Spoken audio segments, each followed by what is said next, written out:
Good morning, everyone. My name is Jacelyn Farrell. I'm a partner at Aprio in the government contracting segment. I'm going to be moderating and facilitating the discussion today. I did want to start by just saying thank you to everyone for joining and thanking PilieroMazza for hosting the webinar and coordinating everything. All of us at Aprio really appreciate our partnership with PilieroMazza, and we're excited to co-host the webinar today. Our webinar is Navigating Executive Orders, Strategies for Managing Stop Work Orders and Terminations. Today's discussion will be led by Lauren Breyer, who's a partner at PilieroMazza and is the chair of Piliero's REA's Claims and Appeals Group, as well as Donna Dominguez, who's a partner at Aprio leading the government contract compliance practice, as well as Aprio's federal disruptions team. I did want to add just a reminder that the information shared in this webinar is not to be construed as legal advice. We plan to have a very informal discussion structured as a fireside chat where Lauren and Donna will address challenges that government contractors are facing as a result of the recent executive orders. We don't have any slides. Like I said, it's very informal question and answer structure. I'm going to facilitate the conversation with some planned questions that have come from recent client experiences and questions that some attendees have already submitted in advance. I'll also monitor the questions portion of the chat. So if you do have questions for Donna and Lauren, you can go ahead and submit them there, and I'll try and get through as many of those as possible. If we don't get through them during the webinar, we will follow up with you directly, and everyone will receive a copy of the recording of today's session. Thank you. Okay. Thank you. Yeah.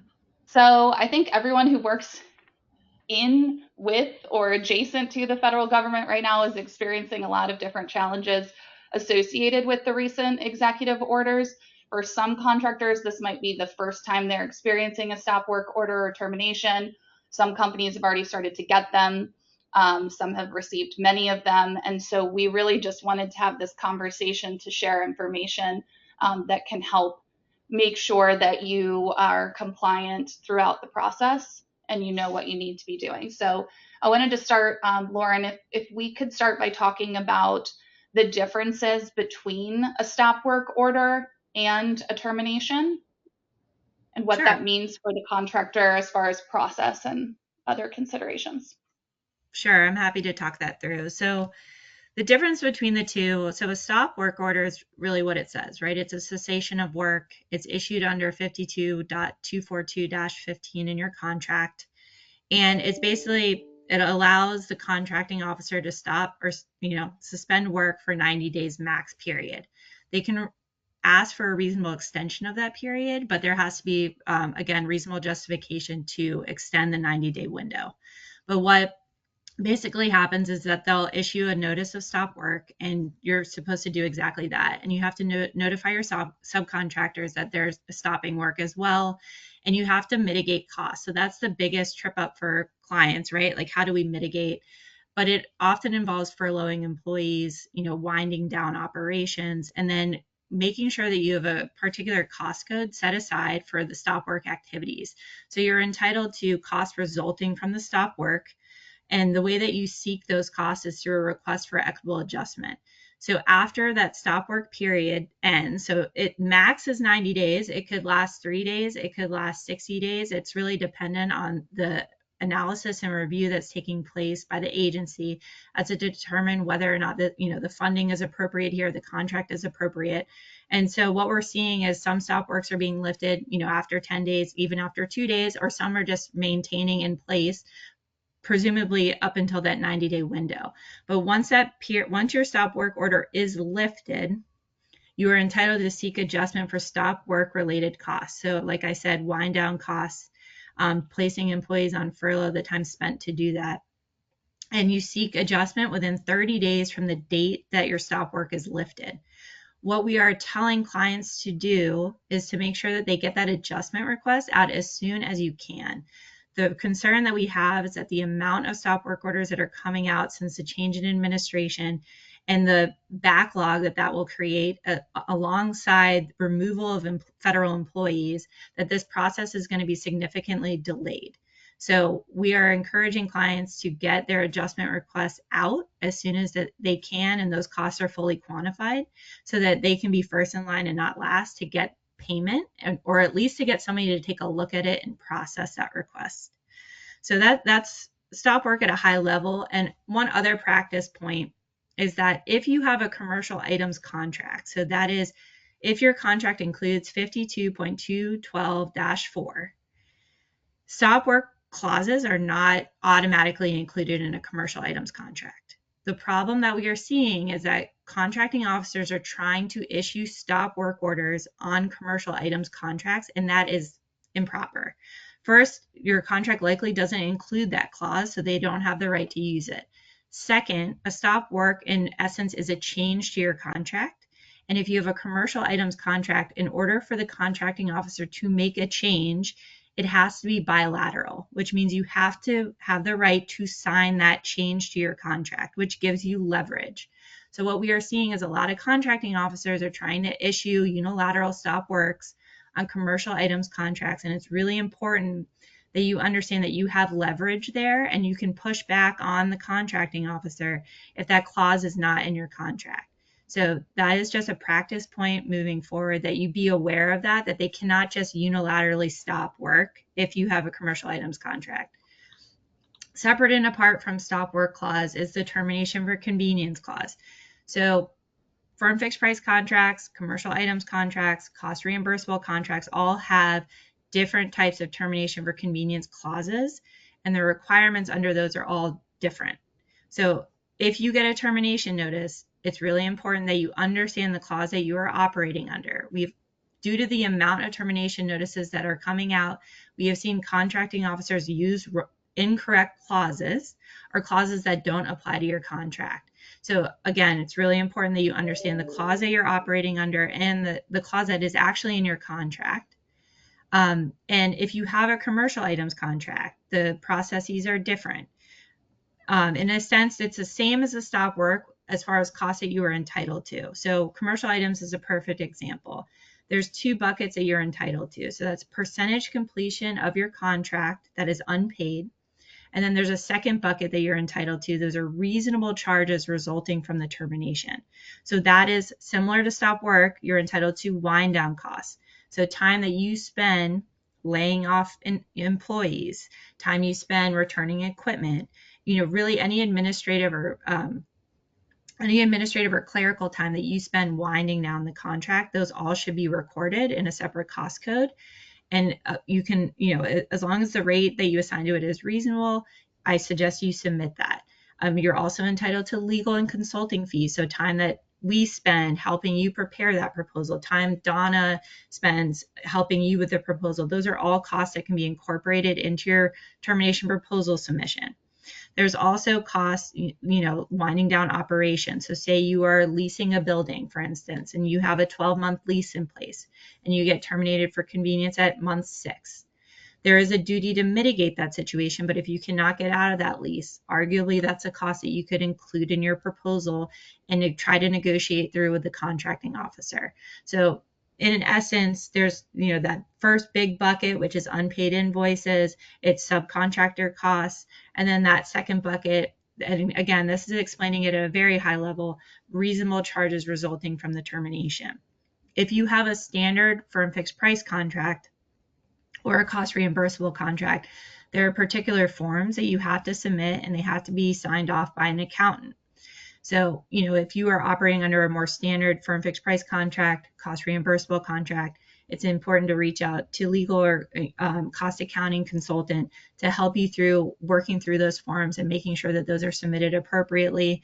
They do need to be signed. And so, your costs have to be allowable, reasonable, accurate, making sure that, any certification that you sign and submit, that you are sure that those costs are accurate, because it could raise issues of false claims.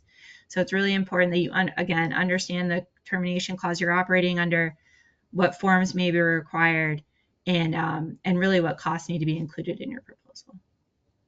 That's great. That's Thank great. you, Lauren.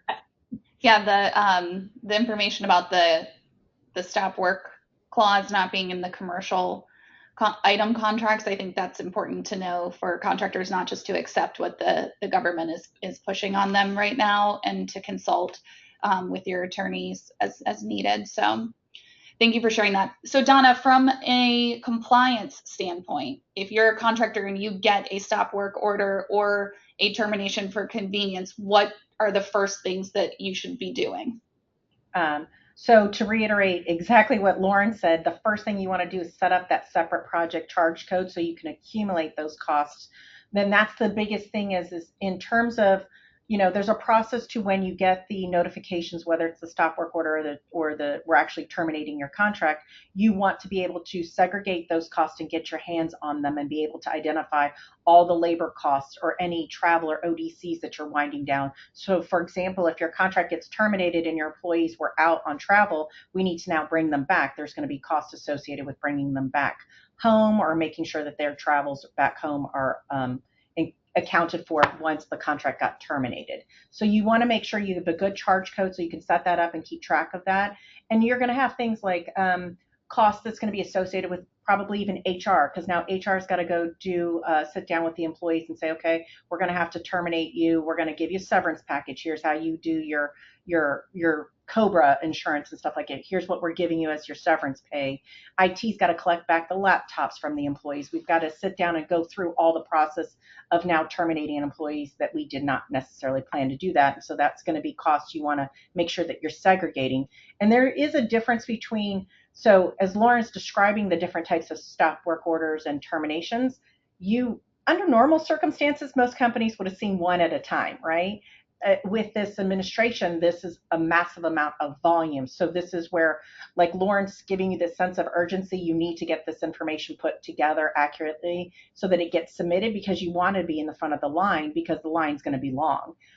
So the goal is to make sure that your data that you put together and the package you put together is clear, concise, accurate, and allowable, so that the contracting officers, while they're reviewing it, can quickly answer their own questions and make sure that they can read the settlement proposal and then hopefully go ahead and approve it.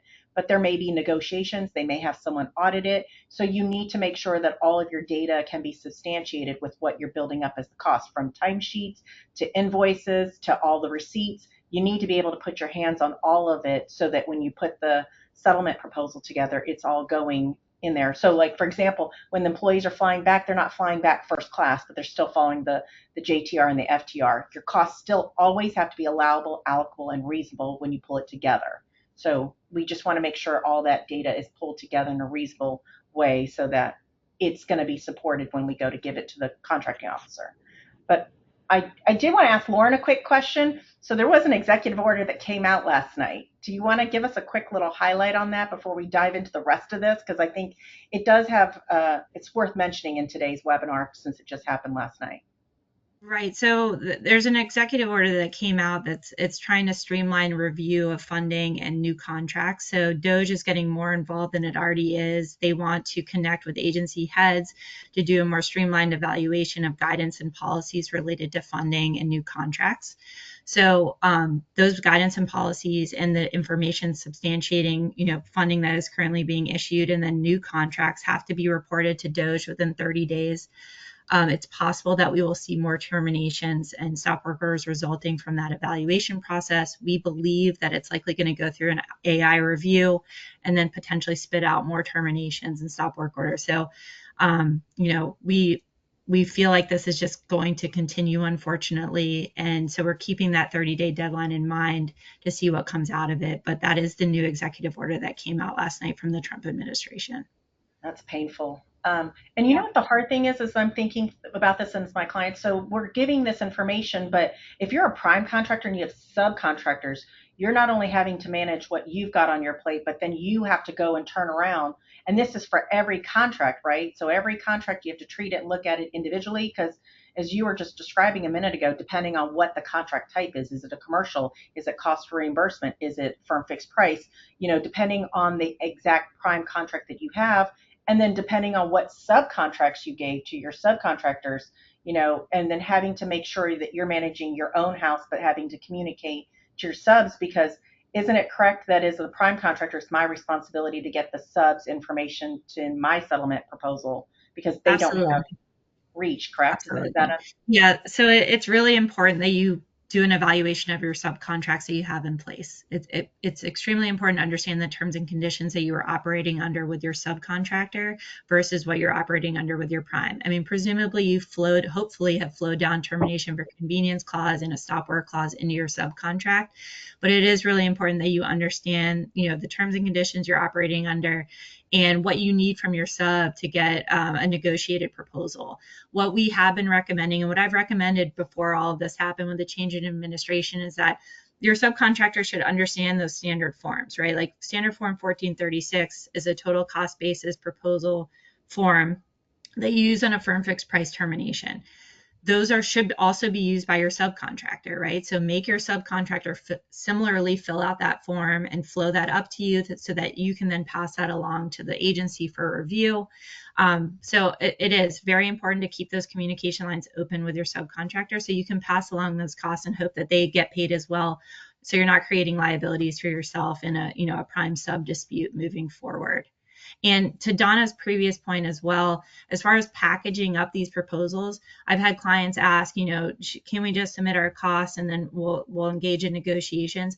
You can, but piecemealing this process is not recommended.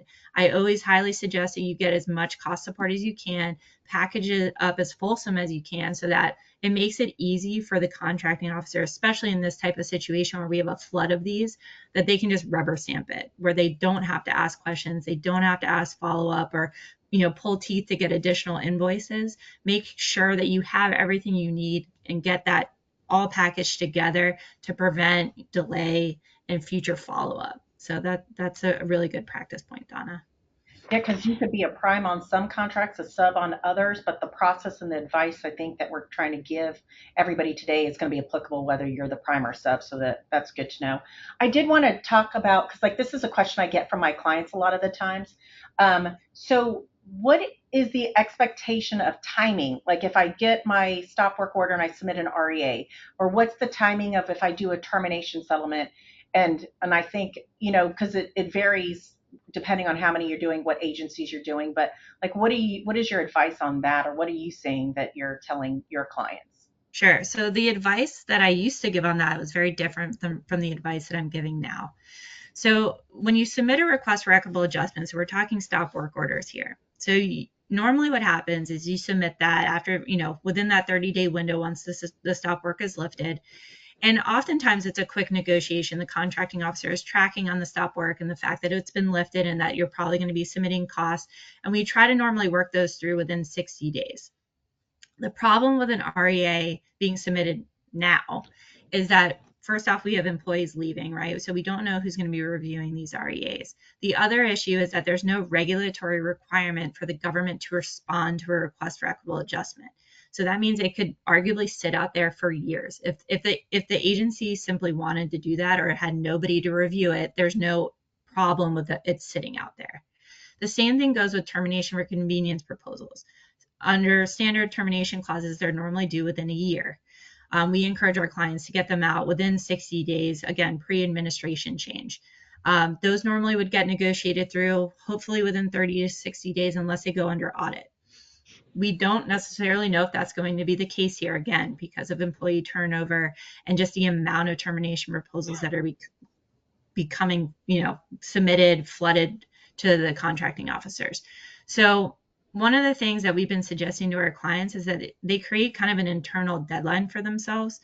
If they submit a termination proposal or a stop work REA, how long you can carry those costs. And if you reach a point where, hey, we can't carry this cost anymore, we need to put more pressure on the agency, I suggest you elevate the issue to a certified claim under the CDA. The reason for that is under the CDA, the government has to issue a decision or determination within 60 days of submission. So you basically would be converting your REA on a stop work or your termination for convenience proposal to a certified claim demanding payment from the government. As soon as that gets filed with the contracting officer, they have to issue a decision within 60 days. The problem with that we are anticipating, again, due to employee turnover, that they may not issue decisions within 60 days. So then what are your rights after that? If the contracting officer does not issue a decision within 60 days, they have the right to seek a reasonable extension. What I think is going to happen is that you're not going to hear anything. If that's the case, you have a right to appeal what's called a deemed denial. And that's when the government simply doesn't respond. And you can appeal your termination proposal or your REA associated with your stop work to the Board of Contract Appeals or to the Court of Federal Claims. And then that way you have an independent ALJ or a judge actually looking at the issue as far as resolving your termination proposal or resolving your stop work REA. And under both of these clauses, the agency is required to make payment as long as the costs are supported, reasonable, allocable, hit your cost accounting standard principles. They should get paid. So, we're hopeful that if you do find yourselves in litigation right at the board or the court, that they will evaluate these proposals and these REAs and actually force the agency to make payment. So there is a benefit to adding this pressure, but there's legal fees and accounting fees associated with that. But hopefully, once you elevate the issues to a claim, that there may be some resolution versus just sitting and waiting. So, what's interesting, Lauren, is that, like, from my perspective, because I'm the accountant, right, and I want them to maximize their cost recovery, their allowable cost. So, a lot of my clients, what we're doing is we're putting together the termination settlement proposal, which is going to include the legal fees, the accounting fees, all of those, and we're going to put it in the proposal package, and that's going to get submitted to the contracting officer. But I know you and I had talked before, and I thought it was really, really important to reiterate kind of what you had told us before, is like coming up with your own comfort level of where those costs, how long you're going to let them sit there. And I do think that, there may be different strategies that you need to do from contract by contract, and that's separate. You need to have those discussions, which is why it's so hard to give like general information, because it's not applicable to everything all the time. But from my perspective, what I feel like is at least if you put the termination settlement in, you can at least recover the costs for legal and accounting. But just to confirm, once it flips to the claim, now we're under an unallowable path because now we're in disputes. Then the cost can no longer be, you cannot continue to add the legal and accounting fees. But if they were already in the settlement proposal and it was submitted, even if it was sitting there for 2 weeks and I waited and I got no response, if I go back to you and say, Lauren, now I want to flip it to a claim, I can keep all of that in there and then go forward, but just cannot add. Right. There's definitely an argument available to you to argue why those REA, like legal fees and consulting fees and administrative costs, are recoverable. I do think it's worth at least trying that first step, right, which is submitting it as an REA, not as a claim. The same thing goes for the termination proposal. But I do think, just given the layoffs on the federal side, that you do set that internal deadline as far as when you want to trigger the claim process. And as soon as you make that trigger, right, as soon as you convert the document to a claim, that is when you're cut off from recovery of legal fees and consulting costs. It is important to keep in mind, though, that those costs could be recoverable down the line if you find yourself in an appeal posture, right? So if you're at the Board of Contract Appeals or if you're at the Court of Federal Claims, there's it's called the Equal Access to Justice Act. So if you're a company that your net worth annually is under $7 million, if you are successful at the board or at the Court of Federal Claims, you can submit what's called an EJIT application. And it's basically a submission of all legal fees and consultant fees associated with your claim and your appeal. And the board will determine whether the fees are, if your argument was substantially justified, you should be entitled to fee recovery. The only downside of, if you are successful with your EJIT application, is that they cut your rate to a standard GS-15 rate, which is $125 an hour. So although you are entitled to legal and consulting fees recovery related to the claim and appeal phase process, the rates are much lower than standard rates, I would say, in the Washington, D.C. area. So just something to keep in mind, that those fees could be recoverable, that's just at a reduced rate. That's a good point. So I have a bunch of questions. But I wanted to get to a few of them because they're talking about some of the considerations when you have a stop work order that is then turned into a termination. and how Okay. to treat. This one specifically is, should the REA during the stop work period be included in the settlement proposal, or do they need to be submitted separately? So they should be included. You want, again, given the way that this process is going since the change in administration, you want to make it as easy as possible on the contracting officer to just, again, rubber stamp and give you payment. The important point is to make sure that they are separated in your submission. Stop work costs are separate and apart from termination costs. So, that window of time where you were under that stop work, those costs should be identified and totaled and submitted as Separately. part of your proposal package, but they shouldn't be just like rolled into your termination. They should be identified as, hey, these are our stop work costs. This is a part of our proposal. Okay, so Donna, one of the questions, which sounds like Lauren is alluding to, is that maybe should they be in different codes? Yeah, that would make it easier typically if you can segregate those from an accounting standpoint if they have separate projects. Like, so once you get the termination letter, you could create a new code from that point on. You can accumulate those costs. So from the GL detail and from the cost accounting standards, we can pull the cost, even though, as Lauren's saying, it's going to be in the same settlement proposal, but we need to be able to track the cost from the date you got the first stop work order to when you then effectively got the termination until when we go to submit the settlement proposal. Anything, again, the clear, concise accounting is going to be key because we're going to want really good, clear timesheets. We're going to want clear coding for all the costs that's going to be associated with that so that when we put the package together, we can get that in a clear, and again, as to what Lauren's saying is, then it's less paperwork for the contracting officer because we're going to talk volume now. It's not just you doing one termination, you're doing multiple ones, and that contracting officer is now going through thousands of contractors in their termination settlements. But I did want to also, on this particular one, I get a lot of this questions related to, when you're submitting your termination proposal or your REAs to the contracting officer, and to clarify, those funds are coming out of my existing contract that I was awarded, correct, Lauren? Versus if you go the claims route, the funds of the Ideally, money where you're getting paid are different. Isn't that correct? Potentially, right. So, you're hopeful that there's still funding available to pay out your termination proposal, especially if, a contract had 12 months on it, it gets cut at 6. So, ideally, it's getting paid out current funding on your contract. If, due to the volume of these termination proposals, where we have concerns about where all these payments are going to come from, particularly with also with the REAs related to the stop works. One of the benefits of getting to the appeal phase, right? So if you file your claim, you appeal it to the Board of Contract Appeals or the Court of Federal Claims, you argue that you were entitled under, the termination clause or the stop work clause that you should get paid.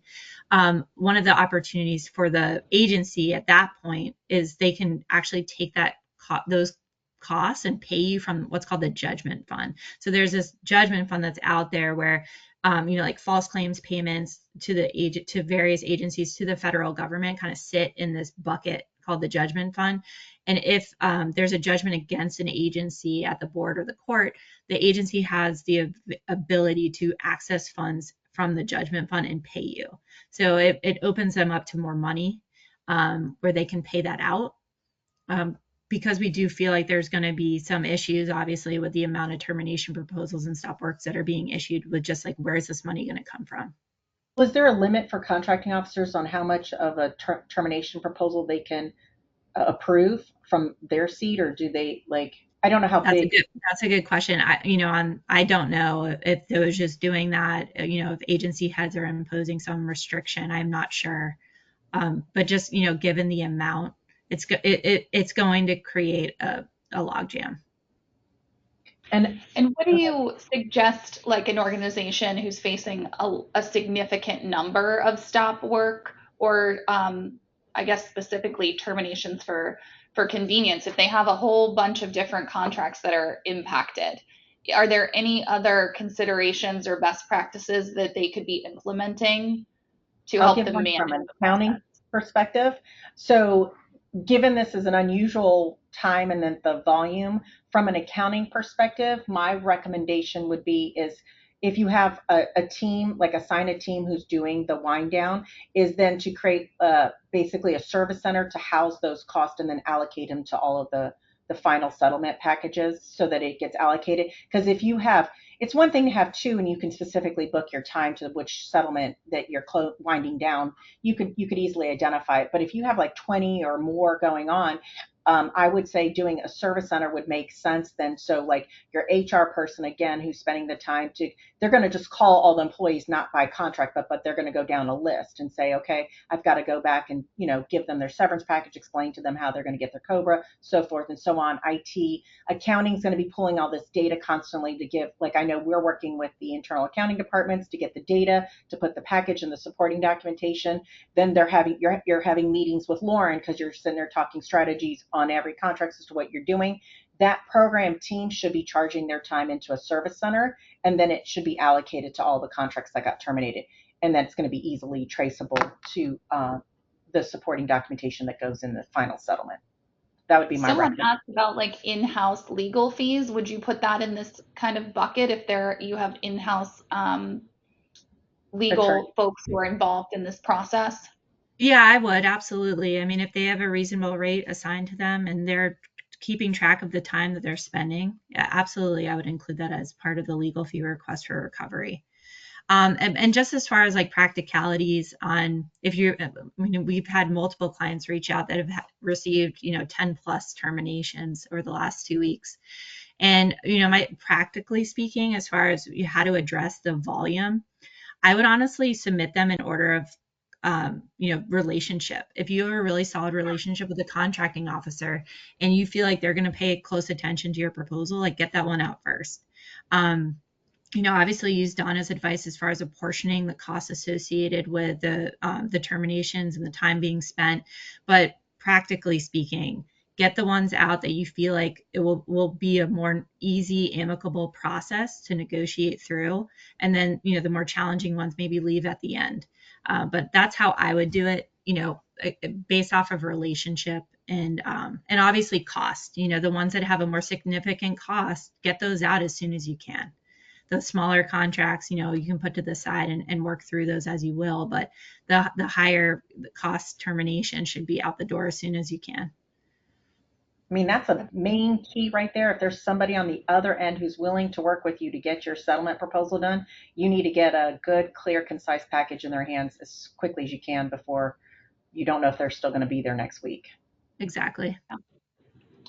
There are some questions around treatment of GSA schedules.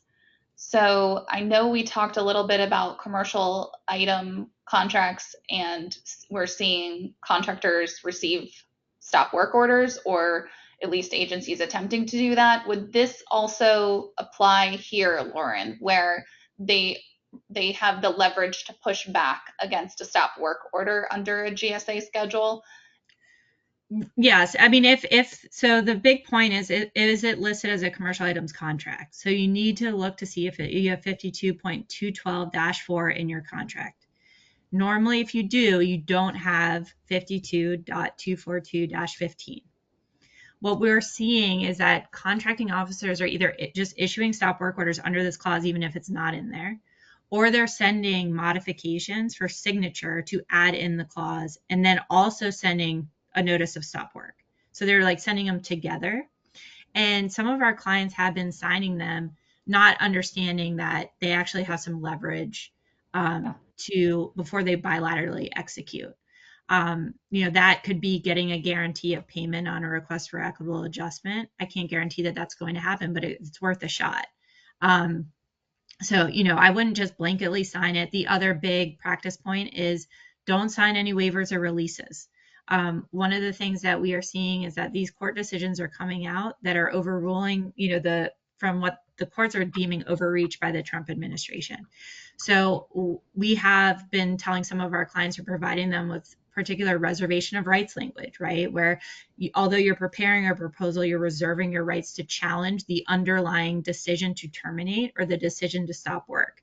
There's been challenges to the USAID funding freezes, and the judge in DC has since overruled the freezing of those funds, and now it's at the Supreme Court. So we're not sure how these issues are going to play out. So it's a really good idea to send reservation of rights language to your contracting officer so that you are reserving your rights in writing to potentially challenge these decisions that may be overruled by the Supreme Court. So it's I would suggest you reach out to legal to understand your rights there. But we're in a wait and see mode to see how the Supreme Court rules on these decisions, but the lower courts aren't taking them lightly. So it's just something to keep in mind. And then kind of a similar question, maybe Donna, you want to try and start, and Lauren can add on about how you would treat a termination under the GSA schedule, given there's a different clause, and how would the contractor need to make adjustments in calculating costs? So from my standpoint would be is making sure I understood what got terminated, what was the contract type on the delivery order, so that we could then, again, the separate project code doesn't go away no matter whether it's commercial. Again, from an accounting standpoint, I need to be able to have those costs segregated so I can get my hands on that same data to be able to go ahead and put the settlement proposal together. And so if it's just a percentage of completion, maybe then we're doing different calculations. This is why it's so challenging, because the terminations and the stop work orders, when you're doing them, it is very contract specific. So you want to make sure your accounting and your legal folks have all the facts related to the contract, the terms in there, so that when we put together the settlement proposals, we're putting together the data in the proper manner that the contracting officer is then going to be expecting to see it in. Because it's very different from cost reimbursement under FAR Part 15 than it is on a firm fixed price over there on a GSA schedule over on FAR Part 12. So making sure that we're not confusing who's doing what on what contract type is going to be key from the accounting standpoint. But nonetheless, I still always want to be able to visually be able to get my hands on the data. That's going to mean there's going to be clear timekeeping costs being booked to the projects correctly. You need to have that charge code set up immediately there. And even if you have subcontractors on any commercial buys, making sure you're making clear, concise information to them as well at the same time is going to be important from either end from an accounting standpoint. That's great. Okay, I have a question from someone who's asking from the subcontractor's standpoint that they need to submit their termination settlement proposal to the prime. I think the concern that they have is that they were given only 72 hours, and they're afraid that there will be additional costs when it's time to negotiate. Can they estimate in the proposal? So I'll start with my end first. So, and I've even seen this as the government doing it to primes as well, saying I need it within 5 days or 10 days. That's not an adequate amount of time to wind down and pull together all the costs and to put together a sound, accurate, and complete settlement proposal. So my first thing is, as soon as I get those types of notification, whether I'm the prime or the sub, I go back and say, I'm going to need an extension to, and then I give the date. Now, realistically, to kind of reiterate what Lauren said, you want to get it done as quickly as you can. So if you're going to need 30 to 45 days, you're going to go back to your subs and say, I'm going to need it a little bit earlier so you can accumulate all the subs information in there. But you do want to give everyone the fair amount of time to do all their wind down, pull all their accounting costs, be able to have their conversations with their legal counsel, with their accountants, so that they can put together a sound package that they can then give. So we don't want to get to the point where putting sloppy work in front of the contracting officers. That's just going to make us look bad. We don't want to do that. We want to make sure what we're putting together the first time out the gate is clear and concise so that we can get going and get that approved from the get-go. So I would say make sure you have clear communication lines open with your prime contractor, set realistic expectations as to when you can really get that information pulled together. It depends on the contract. If you really hadn't got started and you only had like a day or two's worth of cost on there, you might not have as much wind down, cost that you need to include. So maybe you only need 10 to 15 days to pull that together. Fine, then that's what you ask for. But you do need to be honest and upfront so that the expectations, and we're not holding up anything, because you want to be able to get your package included with the prime. So That would be my 2 cents. Yeah, I mean, at the end of the day, you have to understand that these deadlines that the contracting officers are setting are arbitrary, right? For termination proposals, you, again, at minimum have a year to submit. we don't want to wait a year, but any deadline that's being set is arbitrary. But we do feel like they are setting these deadlines with the concern on the agency side that people are not going to be around to process them, and or the shutdown, right? That is another issue that we have to worry about. So the deadlines that they're setting, we're seeing like 7-10 day deadlines. If it's possible, we're encouraging clients to prepare the cost information. But the other big point for this person that's asking in the sub situation is look at your subcontract. There may be requirements as to when you have to get proposals out or when you have to submit requests for equitable adjustment. So it's really important that you understand those deadlines because those are contractual and you have to abide by them.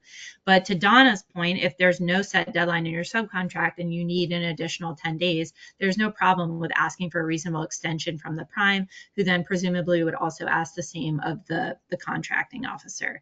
So, and as far as estimates go, I would be weary of that. These costs have to be accurate and actual.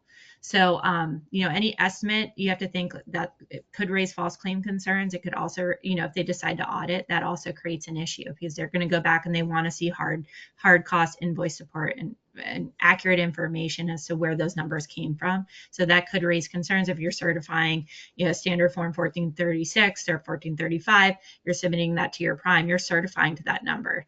If there are costs that you see future looking, you could always ask your prime, who could then ask the contracting officer to for the right to supplement. If it's going to take 30 days to wind down a particular cost component, you could always reserve your rights to supplement. So ask your prime if that's possible. They could always ask the contracting officer, but that may be an alternate avenue so that you can get that, the trailing cost in there and also get your initial proposal out the door. You know what I was going to add, because this is a common question I get also, is about including fee on these requests for equitable adjustments or the settlement proposals. So I would have said before this administration and when you were just getting one, so normally under the REAs for the stop work orders, because they were meant to be a pause, right? It was meant to be, hey, we've got to work out a kink, something happened, we're pausing the contract for whatever reason. I mean, I can even tell you when I was a government contractor a long time ago, we got a stop work order because our team was working in the building got flooded, they needed everyone out for a little bit so they could do the repairs. So they put us on a stop work order until we could get back in. Well, so we had carrying costs because some people we could reallocate temporarily on another contract, but the rest of them were kind of sitting on the bench while we were waiting to get turned back on. So what we did is submitted our cost. It was ironically, it was a time and materials contract that we had. So we didn't bill back our labor categories. We just billed our actual costs with no fee so that we were made whole. But then they turned the contract back on like in 45 days. And then they were up and running. We executed the rest of the contract as if nothing had ever happened, and which meant we get all our regular profits as it was designed in that contract because we finished billing it. But in that little pocket that they put us on hold, we did it at cost with no fee. So we just broke even to make sure we weren't harmed. And then whereas in terminations, the contract's terminated, we would always put in any fee. Given the situation and where we are today, Lauren, from your aspect, what would you say to people today if they're doing their REAs? Because there's a volume. Now we're getting chunks of our businesses, our entire businesses that are going from stop work orders to maybe terminations, and we're doing these REAs and terminations. What is your thought on putting fee now in terms of the REAs versus just the settlement? Right. So this is a very lawyerly response, but it's ultimately a business decision for the client. There's something to be said about making it easy for the contracting officer to, like I've said, rubber stamp and just make payment and you can walk away. There's certain areas where you can push buttons and try to see if you can negotiate through fee and recovery. But it really is ultimately a business decision how easy you want to make it to process. It really is up to you. It's some clients have been reaching out saying, well, can I try to bill for the full month, even though if I've been terminated, halfway through, and I said, well, they're likely going to push on pro rata adjustment, but if you want to try, you can try to negotiate. The whole point of this process is a negotiation, but if you want to make it easy on the contracting officer, right, where they look at this, they don't take an issue with it, they rubber stamp, cut you a check, then, maybe there's something to be said about just doing the pro rata application. So it's ultimately a business decision, but if you want to make it as easy as possible for the contracting officer to not take issue with it or to ask follow-up questions, then it may be a business decision for you to just take the fee out or any full month charge. So just something to think through. And contract by contract, right? Because if you have a good relationship with the contract officer and they're willing to work with you, that'll sway Exactly. your business decision as to what you're going Yeah. to do. Yeah, And that relationship means everything, even it before does. the change in administration, right? Like, how easy are we going to be able to process this REA? Has your contracting officer been giving you pushback on REAs that you've submitted in the past?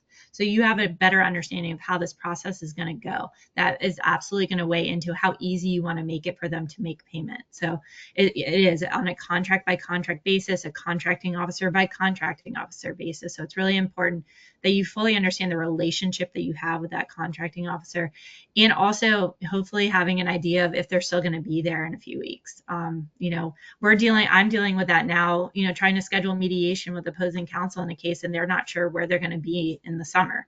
So, federal employees don't really know what's going on, and there's concern that they're not going to be enough to process all these requests. So circling back to my other suggestion is that you get this out as soon as you can. Agreed. Yeah, that's great advice. There are a number of questions that are around outstanding payments. Some of them are on contracts where the contract has been canceled or paused and the work's already been performed. What kind of recommendations are you making as far as steps they can take to actually try to recoup the costs and get them paid for the outstanding invoices? So I'm suggesting that you file a claim for your unpaid invoice. If you're past the 30 days, which is, it triggers Prompt Payment Act interest, I suggest you file a claim. These funds are frozen, a lot of them, and we are not sure when payment is going to be processed. If you file a certified claim, what you can do is you also trigger CDA interest. So now you have double interest running. It also ensures that hopefully you're going to get a decision within 60 days on payment. That is the best way to put pressure on the government for payment on an unpaid invoice. Otherwise, other than sending a letter to your contracting officer, you may have to wait for these cases to play out in the court system. We have Judge Ali out of DC that's been trying to unfreeze funds related to foreign assistance at USAID and state. And the Trump administration isn't necessarily listening to those, that decision. It's now at the Supreme Court. We don't know how that's going to play out. So those funds right now are tied up. Hopefully, if you file a claim, if you don't get a decision, you could appeal that to the board. And there's no question that, hey, we did this work, we should get paid for it. It's prior work that we performed. So hopefully, again, a claim triggers that process. You hopefully get a decision within 60 days. If not, you at least have the board and the court there to hopefully issue a judgment so that you can get paid even out of the judgment fund. So that's what we've been recommending to a lot of our clients that have, large invoices that are outstanding, that, we've been assisting them through that claim process currently, trying to get those out the door and hopefully shake a tree loose and get them paid. Hey, Lauren, does that mean then if they're doing the outstanding invoices as a claim, do they get the interest too then through that way? Yeah, so Again? yes, Okay. you should be entitled to Prompt Payment Act interest and then CDA interest. And the CDA interest begins to run as soon as you submit that claim to the contracting officer. Sounds like a wise, like if you, it's been sitting there outstanding for a while now, so it sounds like that would be a good path to go forward. At least Yes, you're going to yeah. have a And decision in 60 days. we've been assisting clients really the last 3 weeks, helping them get claims out the door for unpaid invoices that are significant. So, again, it puts them on a 60-day clock. We're not guaranteeing they're going to get paid within the next 2 weeks, but at least, under the Contract Disputes Act, they're entitled to somebody to respond to them. So that at least, makes it better than just sitting on the invoice. Yeah, agreed. So I have two questions for you, Donna, that have come in. One is about would it be non-compliant? Oh no, I can't hear you. Can you hear her? I cannot. I can't hear you. We can't hear you, Jacelyn. Your speaker went out. Oh. Well, we'll let her figure that out. I'll go ahead. I had another, I kind of wanted to, while she's fixing her speaker, I did want to like reiterate in all of this that we're talking about is I think one of the key things is that, I don't know if everyone listening has been impacted, if they've gotten any stop work orders or if they've already have contracts that are terminated. Even if you don't, what I would say is a key takeaway from all of this is build out your plan so that if it does happen or if the volume in the flood starts to increase, you are ready to execute. And that way you're not caught like a deer in headlights, right? So have yourself ready and identified who's my legal counsel that I'm going to. Have we had discussions yet? Have those contracts organized and situated so you have good contract briefs so you know what clauses are in there, what termination clauses you should be expecting, so that you're ready to go. Making sure your executive team and you have a project management team who's going to execute on these terminations is identified and understands their roles and responsibility so that people can execute and what is the chain of command and how we're going to make decisions as a team to execute this and how are we going to manage all this, because part of it is it depends on the volume of your business that's getting these terminations. It depends on if it's a lot or a little bit. Can you redirect those people onto other contracts? Do I have other contracts I know I need to put people on? I can redirect them. Is there something I can do to reduce hours for my employees so that I reduce their cost and their time so that they're a little less in terms of, so I can reduce some of my expenditures? Am I adjusting my this is my one and only tax advice because I don't do taxes, but maybe adjusting your quarterly estimated payments, so if you don't have revenue coming in, your cash flows hurt, adjust your estimated payments. Instead of doing 110% of last year's safe harbor, go ahead and adjust it for current year and based on your actual revenues and cash flow, and then maybe reduce your estimated payments accordingly to save some cash flow to spend. Maybe you're putting your employees on part-time. So I think there's things from an accounting standpoint that I would be saying, but my biggest thing is identify how you're going to execute so that you're not caught off guard when it does happen to you. I don't know, Lauren, did you want to add anything else to that? But No, that is exactly what we're telling people. I mean, we're fielding a lot of calls from people that haven't received any termination notices or stop work, but I'm congratulating them on having these conversations early on in the process, right? So they understand what steps they need to put into place, even evaluating subcontract agreements and just understanding like what rights or requirements they have should they receive a stop work or termination, particularly in construction. It's really important that you understand that. So yeah, I mean, absolutely, just preparing yourself, especially with this new executive order that came out last night. We don't want to establish any panic, but given DOJ's more heavy involvement in evaluating funding and future funding, and this 30-day requirement, we do expect that there's going to be more terminations and stop works that roll out of that review process. So we just want to make sure that people are ready and know what to do and have processes in place. So that's exactly it. And I would, like even from the accounting financial standpoint, making sure you're securing. So we're saying secure those good relationships with contracting officers from a business standpoint, your banking relationships. Am I going to my banks and my lenders and do I have line of credits, or am I going to my CPA firms and talking to my advisors, what other sources of lending can I get? So because there's other options that you might want to make sure you're securing those things in places if you need an infusion of temporary cash flow to keep you going and to get over the hurdle. Because as you're listening to what Lauren's saying, even if you go the disputes route and the claims route, you have at least 60 days that you have to make sure that you've got enough cash flow to keep going. So thinking all these things through are going to be important as you're building out your plan and making sure you're reaching out to the appropriate people to help build your business up to make sure it sustains this wave that's going through so that you could figure out how much of your business is going to be left at the end of this. And then once the dust is all settled, figuring out what the new future is going to look like. It's going to be slightly different, probably different opportunities going forward, but I do feel like there will be opportunities later on, but it's going to be a bumpy road and you want to survive that bumpy road. So having your good thought out plan now and organizing and maximizing your cost recovery are going to be key from a financial standpoint is what I would throw in as my 2 cents. So, Jason, we still can't hear you. Do you want to come in my office? Come on. But no, we still can't hear you. But I'm just going to look at the questions really quick. Oh, wait. Okay. Sorry, I don't see them. Let's see. Yeah, I think Jason's the only one that can see them. But Oh, okay. All right. So, I mean, I think overall, just thinking through and having a well thought out plan, don't assume all terminations are the same. Don't assume all stop work orders are the same.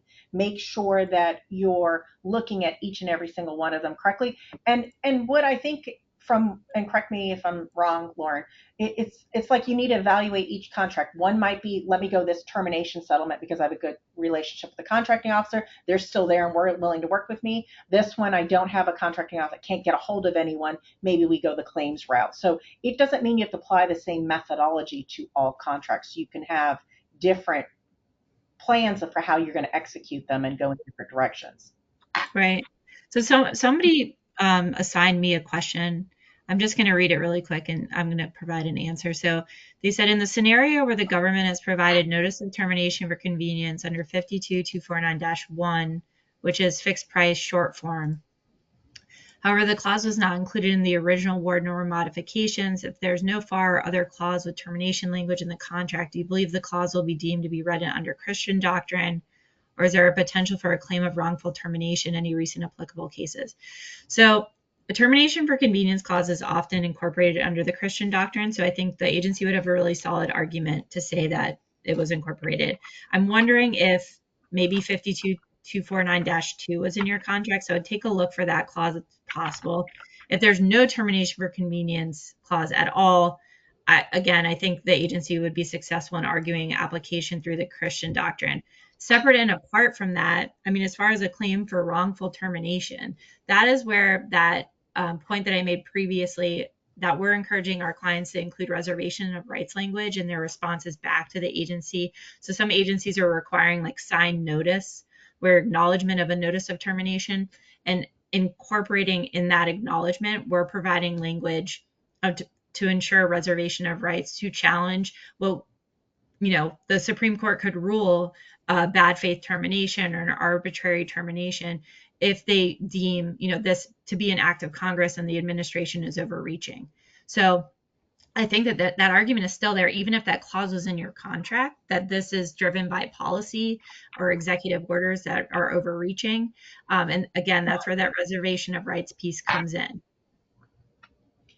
You know what's interesting, and given the what's happening in today's environment, I did want to add in, because Jason messaged me some of the questions, is like, as you're seeing contracting officers giving you modifications to your contract. So I did have this happen to one of my clients where they had a fixed price contract and it's milestone based, right? So the contracting officer had changed their period performance date.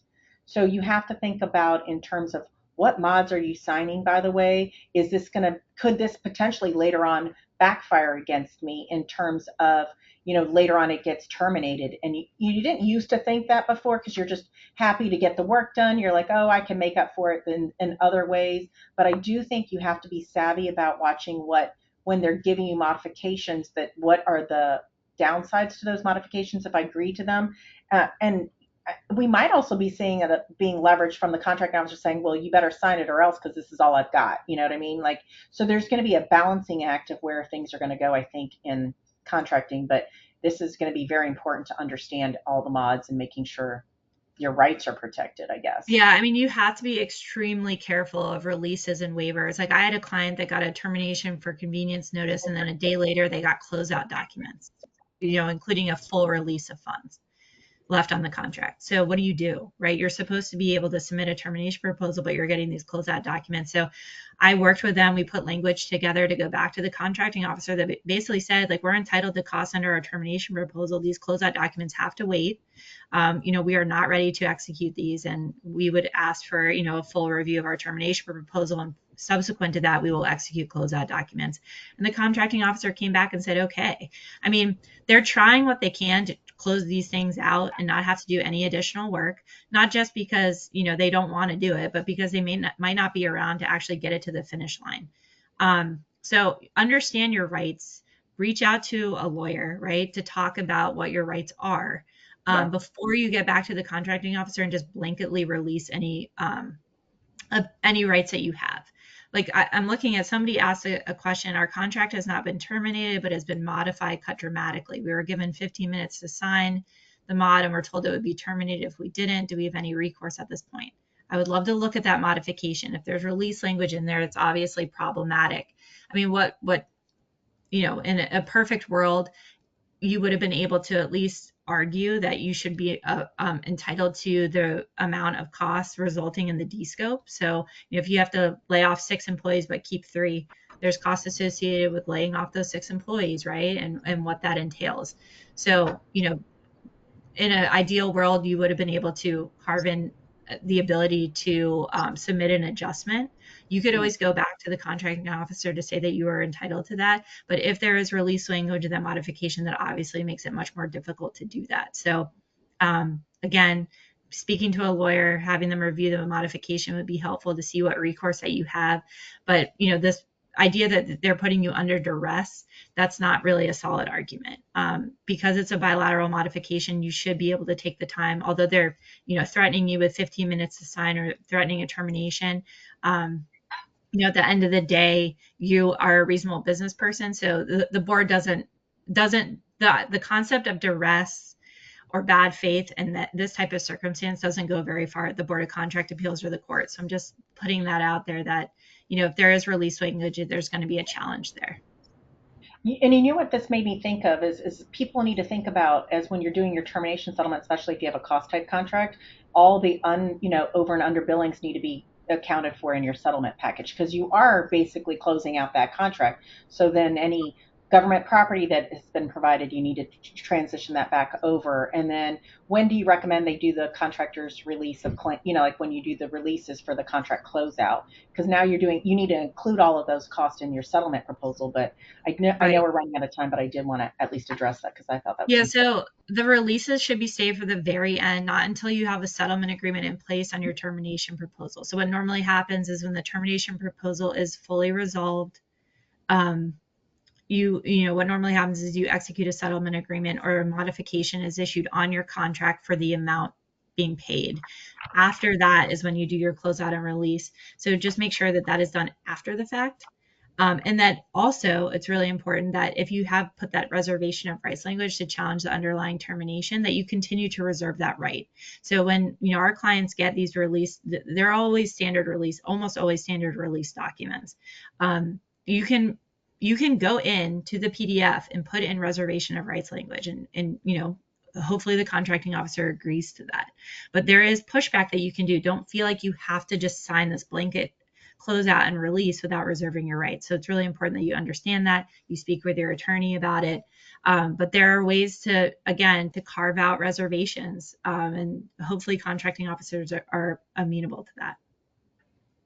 All right. Well, I think we're at time, Lauren and Jacelyn. Thank you both for doing this fireside chat with us. We appreciate you guys staying on here with us. Hope you guys have a good week, and we wish you all the very best. Thank you. Thank you, everybody. Thanks.